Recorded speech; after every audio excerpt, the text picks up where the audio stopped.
Michigan fans everywhere, presenting the Matt and Seth Show, hosted by Seth Fisher, editor of MGoBlog.com, and Matt Demorest of Realtor and Lender.com.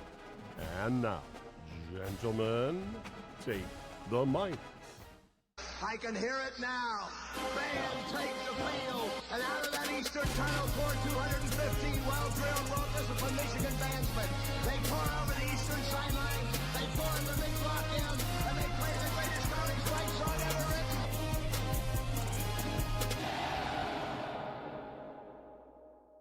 Seth, how's it going, man? Happy Friday. Happy Friday. Good morning. Sorry we're late on this thing. I got my sister's wedding this weekend. It's a little busy over here. Nice. Congrats. That's awesome, man. Yeah, no worries. Obviously, fun watch last weekend. Yeah, well, we were at the top of the, how much did you win by chart this week. So I always like to pay attention to that one. It's just based on success rate. But, this is it's an interesting lead-in because I figured they're not going to learn anything about Central, so I thought we'd talk about Nebraska this week. And yeah, for sure. As we're talking right now, I literally just posted Alex's faux film, and he and I went over a lot of this stuff too, because it's a very interesting defense we're going to be facing. Even more interesting than it was in 23 when I thought it was one of the most interesting defenses we've talked about in a long time. So I wanted to get into the history of this defense, where the ideas come from, and then we can kind of show how it's working in practice. They've only played one real game so far, so it's not like we're gonna get we're not gonna get a great idea of it, and it's really kind of hard to use any season or any other team but this year's Nebraska team because it's very unique. It's very interesting what they're doing. Where's this defense ranked as far as key metrics go? Are we playing a great defense? Or are we playing a okay defense? Oh, they're top 10. I mean, it's really hard to tell because they've played two teams worse than Central Michigan, and then they put so Akron is probably the worst team in FBS, and then they played one of the worst teams in FCS. So it's really hard to tell anything. They have not faced anybody who can throw against them yet. But Cincinnati was able to run on them, and we'll see why. I want to get in, and we'll get into why because he gave me all week to prepare this one, so I prepared. So I want to take us back. We're going to start with the good old-fashioned 4-3 cover 3. Okay, this is when the 4-3 decided. This is when they figured out how to make the old high school defense cover 3 into a defense that is maybe the most popular defense in football still today. Every variant of it, even if you want to count Tampa 2, it's pretty much the defense in the NFL, college, every level. Okay, but those are your regular zones. We don't have to get too deep into it. We've done cover 3 before. The interesting thing that and this happened at Penn State in the 1980s. We don't have to give too much credit to the guy who did it, but I got to, everyone's defense uses this today, and this is where it was developed. And the idea that they have, that Paterno and Sandusky had, was to have the idea everyone could attack at any moment. You never knew how to fit it up. Okay, so they had slightly smaller players. Their linebackers were really fast. That's kind of how they got that linebacker U deals, because they had these dudes who were just, really smart, really fast, maybe a little smaller than the average linebacker. Whereas other teams are just trying to use, just like a big dude to kind of fill in gaps. Yeah, and before this, like a 4-3 defense, like you had a middle linebacker blitz, you had an outside linebacker blitz, but you didn't really have corners blitzing because there's nobody. When you're playing man-to-man, you leave your man alone, he's open. So yeah, the 4-3 defense was kind of what Michigan ran last week, actually. It was kind of that 4-3 under where, that was the Jimmy Johnson 4-3 where they're just going to, everybody's got a gap, and you just attack that gap like a insane person. Everyone's still got a gap, but everyone can shift gaps. The idea is you never know where anyone's going to appear. And the trick was to use smaller players, because you could get away with smaller players because the surprise would, and this, if you go back and watch Penn State film, it's very clear. They get the running back to stop, right? Kind of figure out where his blocks are, and then if you can't fit your blocks right, they'll get you, right? And so what would happen is Penn State would always get teams just get guys bouncing outside. And when they did that, all the speed on the outside, the cornerbacks and whatnot would be able to rally and get them. So this was the 1980s Penn State idea, right? Now let's take it forward a bit. George O'Leary didn't coach for them, but he was coaching at Syracuse and kind of picked up their ideas, talked to them, and kind of developed it on his own into like this go small version of the 4-3 defense. And so he always, and George O'Leary, I know he lies a little bit about his his history. He's the one who invented this. yeah. But he's definitely part of like that tree and the That's development about the of time his he defense. and Al Gore invented the internet. Yeah, right. The guy who took that idea to the next level, who did learn it directly from George O'Leary, was Rocky Long, who took it to Oregon State and had a lot of success and invented the 3-3-5 stack. We know the 3-3-5 stack. Rich Rod tried to install it here when he was running it at West Virginia. We've seen it before. The 3-3-5 stack, he's taken it every place he went. Now, when he went to UCLA, he got his really smart, tiny linebacker dude, Tony White. And Tony White became a coach for him, coached with him at New Mexico, San Diego State. They went back to New Mexico together. They went to Syracuse together. So that's his smart, his smart linebacker, right? George O'Leary's smart linebacker, the one who kind of figured out the whole system with him and like was the guy that the player who helped him run and who became the coach, and then kind of continued it from there is Ted Roof. So Ted Roof he went to Georgia Tech and he had a lot of success there, and it's kind of the same thing as like what Tony White was for George O'Leary, and then Ted Roof's guy was John Butler. So and then you want to go back to the original, their guy, if you want to talk about who is Jerry Sandusky's coaching tree in football today, Matt Rule is the number one guy. And Matt Rule was a linebacker at Penn State. Small but fast and very smart, right? Understood the defense, understood what they were trying to do. And that's what you needed for that position. And just like these other guys became, or I guess before those other guys became a very good coach, has distanced himself from Sandusky, understandably. Yeah, he doesn't talk about that a whole lot, is what I was thinking. I'd never heard that before. I didn't really know that. But yeah, he doesn't really like to talk about it, but that's his mentor. That's the one who gave him his first job. That's who he learned under.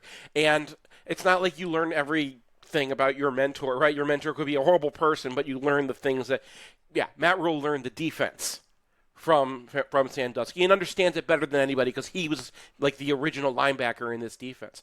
He hires Tony White as his defensive coordinator.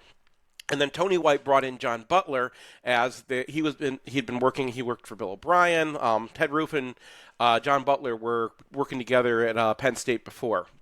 But Butler had been in the NFL, been a defensive backs coach for a while. But once again, they're all the same kind of guy, right? They've been running this defense. They know this defense better than anybody. One of the things about this defense and one of the reasons this sort of proliferated among schools who didn't necessarily have the cachet or recruiting budget that some of the bigger schools did is, like you said, you could have undersized guys. You could have small, quick guys who maybe get overlooked, especially in pre-internet recruiting days when all you had was some game tape and the word of the coaches that you were networked with. Yeah, for sure. But I think what's interesting is when you look at the Tony White side of things, right? He really, or I guess the Rocky Long side and Tony White side, they really kind of developed into the 3-3-5 stack. They took the idea and kind of supercharged it. And we're going to go look at this right now. So here's the Tony White defense, right? He's got 3 defensive linemen, 3 linebackers, 3 safeties, 2 corners. This was the idea, right? And the idea is because you have parity with these guys, any of these guys could be the guy blitzing. Any one of these guys could show up in any gap, right? The idea is to make it really kind of hard to read what anyone's doing in there. The rover could come down and be a blitzer. The nickel could come down and be a blitzer. The safety usually stayed pretty high and the corner stayed pretty high. Those are the only guys who didn't have their jobs constantly changing in this defense. And that's the Rocky Long 3-3-5. It's a developed version. Now, you look at the sizes of these guys and you can see the linebackers, right? Small, fast. Defensive linemen, all kind of the same kind of dude, right? But they have this really big defensive tackle before. Safeties, all kind of similar players, right? The nickel can be a hybrid. The rover can be a hybrid. that was the Tony White system. When this becomes John Butler's system, because Tony White left for FSU this year, and John Butler is now in charge. John Butler had a little different. Remember, he comes from this, right? He comes down this track, not the 3-3-5 track. Now, he wanted to keep the 3-3-5 structure, kind of, and he's got the 3-3-5 guys, but he made some changes. He's making this more of a Ted Roof, George O'Leary kind of system. Okay, so what he's going to do, first of all, he moved that nickel, Malcolm Herzog. He moved him, that cornerback, that small cornerback they had, Malcolm Herzog, to nickel. So now you got a true nickel, right? Like more of the same Ristilian nickel, right? They took the nickel that they had and they made him, that's Marcus Buford. They got another year of eligibility on him because of the JUCO rule or whatever, because he was supposed to be a senior last year. But they got him back. They made him into the rover. So now he's the hybrid player. So they have more, it's just more of a 4-3 kind of look, right? Or like a more 4-2-5 Don Brownish kind of thing. They got also, he wanted these two linebackers to be bigger. He doesn't want to have these tiny guys all being so small. He wants some more size here because he's going to have these guys playing more line. And because you're going to have more of the weight over here, you can kind of take some weight out of here. So let's see the sizes of the players that he's got now. I don't have to talk about every single player, and I'm sure that's info film. You can go look at that. But you look, he's got 2 6'5" guys. This Jack here is 6'5", 235. That's kind of a tight end size, right? Yeah. And he's going to be more of a defensive end. And what he's done, he's actually turned it into a 4-2-5. So now you have a nickel who's a nickel, right? Like a 5'9" guy. You've got a rover who's kind of a bigger hybrid linebacker, right? You got this Mike and this Jack are kind of 6'5", 230-something guys. Your Will is so that's still sort of like the a same guy. stand-up defensive end a little bit. Like he might drop back in coverage. Yeah, it's just a little bit weird. So what he also does, right, he's going to, when you're in a nickel, you bring those two guys down, and you get a very Don Brown kind of look. And then the idea is John Butler, he likes smaller players. These guys are all smaller than normal. But he likes to have these, everyone's kind of moving about. Very Don Brownish, right? And kind of like what Michigan is now, too. Everyone's moving about, so you don't know where they're going to be. So it's kind of going back to those old George O'Leary principles for this defense. And, like, once again, the idea is you never know where anyone's going to play, right? This Jack, he's still small enough, he's 235 pounds. He can drop into into hole coverage or into curl flat, and, he can be a coverage guy just as easy as he can be a lineman. So we'll take a look at it in the film a little bit to just to kind of get an idea what it looks like. And again, we haven't gotten great examples because they've only played one real football team. But you can see on this play here, this is against Cincinnati early in the game. But you see the original 3-3-5 setup here. Now it's a little bit of an accident because they're kind of pointing to figure out where to go. But here's your Jack. He's actually the backup Jack. He's not the starter. Son McCullough, actually, if you remember Son McCullough, he was a middle linebacker for Indiana and then played for Oklahoma last year. Didn't do very much. But you see how he's kind of an extra dude, right? So it's a 4-2-5, but not a 4-2-5 like a regular nickel. It's still got this 3-3-5 structure. These are your three guys. These are your linebackers. And then you have these morphing dudes on the side, right, who can become anything. Now, this is the souped up, but they're all really small dudes. And the problem with small dudes is that, they're very fast. So it's kind of hard to get anything on them. And you kind of have to get them really fitted up because you never know where anyone's going to be. So you have to commit a lot of guys. Look how many dudes Cincinnati has to use. And so there's not a whole lot of guys, and then you have to just kind of dump it down all the time. So they're trying to get to the quarterback as fast as possible, disrupt downfield passes, make us check down. And check downs definitely did not. Anything at the line of scrimmage against Oklahoma did not work. Yeah. So, but they can also, they can go right to this on a deposit here before he gets down. But see, this is just pure. They're giving you like a 5-man front here, right? So they can morph this into a lot of different things. So here they have a 5-2, just like Michigan runs, right? And once again, you're exactly right. Get guys upfield. They need to penetrate because they don't have a lot of size. So they have to penetrate and get there. And then they end up getting attacked on the edges. And the idea is to kind of push you to those edges, right? Same stuff we were talking about with Sandusky. Get the push the plays to the edges where your speed can go and defeat everybody in the end. Because when they're on the inside, here's another 3-3-5 look on a passing down, but against a spread look. But see how they want to get these guys a great path to the quarterback, right? And then they want to threaten, so you never know where to fit them. So that's one way you can beat them, and this is Cincinnati, so they dropped it.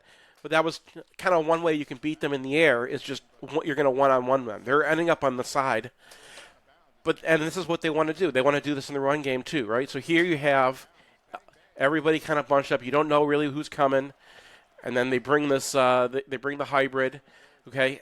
And so that's what you do. You bounce out, and when you bounce out, you're going right into their athletes. So one more show, just kind of show you how they're always pushing you outside. And there's the safety getting all that time to come down and get you. The more you're bouncing, the more you're thinking, the less you are moving forward and hitting them. Now, how do you beat that? You get your blocks right. And this your blocks right, and it looks like play action could have worked on a couple of those with how much those safeties are flying down to the line. Very true. Very true. We're going to get back to that. But yes, because they have to fly down, right, that play action is very effective against them. Now, they're fast players, so sometimes play action doesn't matter because they can get back. That goes back to why do they have those tiny linebackers, right? Why do they want those 5'11", 220 linebackers who are really smart? Play action is the way you hurt them, right? Well, that guy is the guy you want. He can figure out whether they're having play action or not. He's the one who can kind of turn around and get back in his coverage. But the way you beat them in the running game, and this is why Michigan trounced them in 23.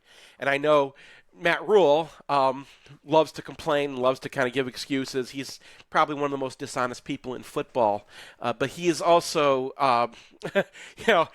he knows what happened to his team in 23. Michigan's line was very experienced, right? They have these old guys, and they're getting their blocks right. And when you have a big dude who's really strong and gets his block right and can get it fitted up correctly, they just get trounced. So here, because they're going to be moving these defensive tackles all the time. So here you see them moving their tackles around, and watch this guy.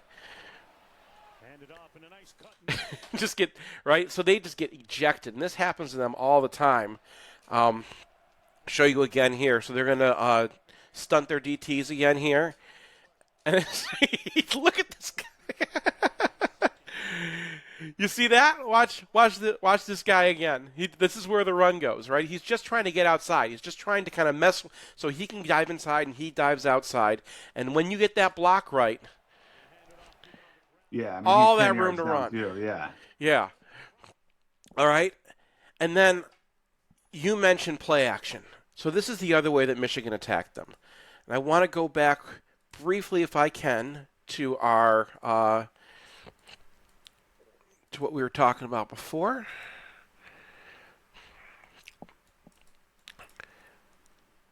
So here's our 2023. This is our game against them in 2023, right? Now this is a more 3-3-5 Rocky Long version of it. But same kind of deal. They want to bring guys up. If you bring out a lot of blockers, right, and you're threatening them and you're hitting them with that and you're pushing these dudes all over the place, they're going to start bringing them down. Their answer to getting pushed around is to have more guys creeping down towards the line of scrimmage, right? Small guys, get them in there, screw up your looks. And this is what Oklahoma did to us earlier this season, right?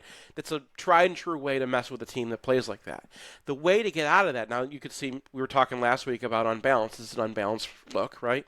But this guy is an eligible receiver, because you have the tight end out. So you do have he's not eligible this play, and so they kind of use that as a way to determine, okay, these guys are going to run. So now they're coming down, and you see how they kind of overloaded the edge, and they did that. You saw that before in one of the films. That's one of their favorite things to do is overload one side, get you thinking, getting you setting, because what they do that way is they get you to set your protection that direction, and then they know which direction your pass protection is set, and they can set up their pass rush. It's a thing that Michigan does too. It's a thing that's very common in this defense.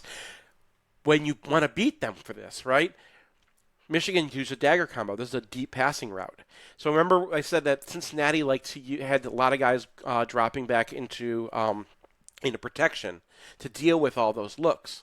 Well, they're going to bring a lot of blitzes too, and if you catch them that way, you can get them down to 3 guys versus 2, and then it's all about figuring out what they're going to do to you, right?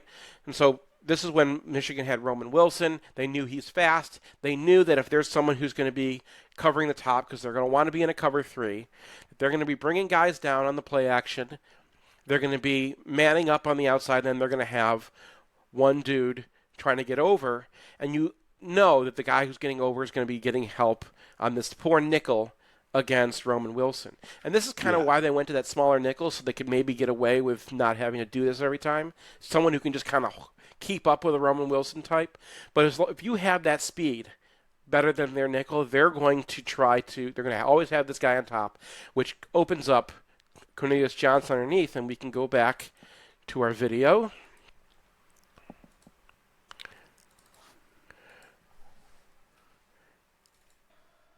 All right, and here's this play.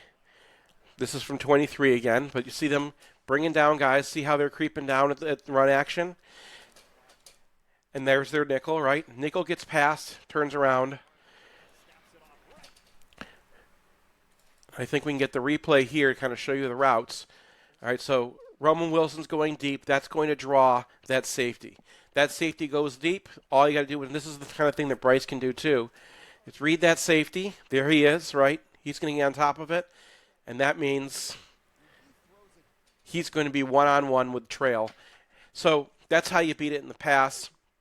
I think these are two things that Michigan does well, and this is why I think that Michigan is actually a really bad matchup for Nebraska. Michigan has big linemen who are smart. Now, I wish we had GLO Hottie in this game because natophobia is going to be, not he hasn't done it as long, right? And Brad Norton's I don't know if he's going to be back or not, but it'd be good to have some seniors in there who can identify their blocks and push people around. It would have been a great game to have El Hadi. But I think in general, Michigan is a experienced line, knows how to get their blocks fit, and likes to push people around. And they like to throw off the play action and give easy, safety-based reads to their quarterback. And those are the two ways to beat Nebraska. So whereas Oklahoma was kind of a bad fit for us, this is kind of a good fit for us. This is the Oklahoma's defense seemed to be designed intentionally a long time ago to take away what our potential strength was. Obviously, we didn't open it up against them. The playbook looked more open. Bryce had more opportunity to run the ball. Do you see more of that this week? A little more freedom in the offense? Yeah, so I think that it's all about simplifying their looks, right? They want to screw you up. They want to mess. They want to be confusing. One way you can deconfuse, I guess, make things simpler on all the reads on everybody. Because it's not just a quarterback making reads, right? Those linemen have to get blocked up. They have to figure out who they have to block, who's got the gap, and then how to block them. And it's all happening in real time. It's not, it's very complicated stuff. And the one way to give them more information is have a quarterback running game, because then they have to fit that up. And then they're playing 11 on 11. And then they have somebody who has to go with the quarterback. So you have the quarterback threat as a runner. And so I think that you get the quarterback running game involved. That kind of forces them to only use a certain number of defenses, certain number of looks, because otherwise they're just going to get hammered if you down G them one time. And try some different sets. I don't know if Michigan really knows how to put together a quarterback running game very well. I think Chip Lindsey's done it with Gus Malzahn. He's probably got some ideas, but you saw last week Central Michigan had some ideas to they used down G. They used. I think that's where we saw in the past. Some of Don Brown's defenses really struggle was with the quarterback run. So how many points are we going to put up? How many points are they going to put up? What do you think? I mean, it's going to be. I think Dylan Raiola is a pretty good quarterback. I think we haven't really seen what he can do yet. I like their receivers a lot against our cornerbacks, so I think they're going to be able to put some points on the board. Let's go 30-24 Michigan. All right, cool. I do think I feel good about this game as far as what we're going to show. I'm going to go 34-13. All right. I think about 34-13. All right, Seth, go blue. Hopefully some positive things to talk about next week. But thanks for the history lesson, and definitely some interesting things to look at as far as what we're going to be trying to do on offense versus their defense this week. And thank you, Matt. Yep, go Blue. Go Blue.